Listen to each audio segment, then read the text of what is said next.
در شهر کنیبادام مویسفیدان با مقامات سر یک چایخانه بحث دارند که میگویند 35 سال پیش ساخته بودند. حالا چند ماه باز نفران دیگر به در آن قلف و مهر زدند. طبق سندهایی که به رادیو آزادی نشان دادند، این چایخانه سخاوت نام داشته و صاحب ملک آن کمیته محله نفتچیان است. ولی سال 2018 رئیس پیشین حکومت کنیبادام آن را به اختیار دولت گذرانیده به واسطه اداره اموال به یک صاحبکار محلی فروخته است. بحث دادگاهی آن بین طرفها از سال 2023 شروع شده و تا ماه ینور امسال دوام کرده است. هم چیزایی هم اینجا پرچم بود کند اینجا کمیته محلی نوشته که کنده شکست پارتریتی پرزیدنت ما بودن و کنده پارتافتن حجت‌های همش برده اینجا ماندن. مسئول کمیته محله نفتچیان میگوید که در زینه‌های اول مقامات حفظی حقوق مسئله را به فایده آنها حل کردند، ولی در زینه‌های بعدی باز صاحبکار محلی دست بالا شد. مویسفیدان در پشت این کار اساساً مقامداران پیشین حکومت شهر و هم سردار اداره اموال دولتی را مقصر می‌دانند که بعضی آنها فعلا زندانی گشتند.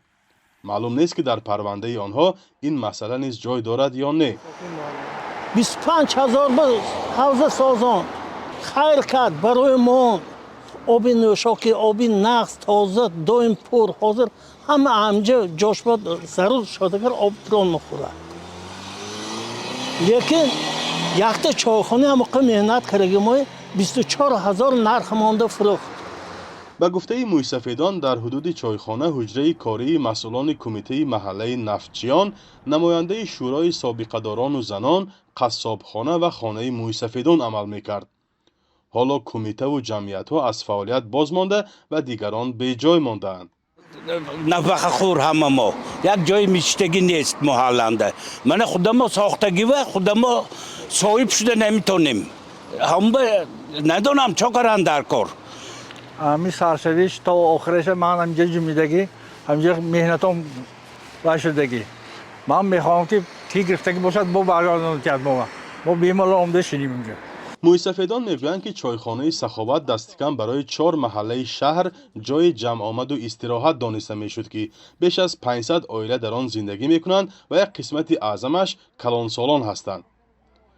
مسئولان کمیته محله نفتچیان میگویند که به همه مقامات دخلدار مراجعت کردند ولی بی نتیجه مانده است. ما یک تا خواهش ما همین که رئیس حکومت شهر کنیبادام یک بار دیگر ما همین پرابلمی که هست ما خودشان آموزن، اما کارگرای دخلدار حکومت دخلدار به سپارش دیدن که همین دیده برایند از روی قانون ما زیاد کش نمیپرسیم.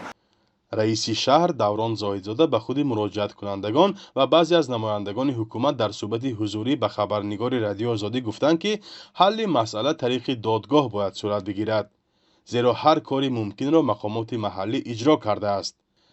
مویسفیدان میگویند که عزمشان را ادامه میدهند و درخواست دارند که مقامات حفظی حقوق به قضیهشان بی‌طرف نباشد. فرزان محمدی، رادیو آزادی، شهر کنیبادام.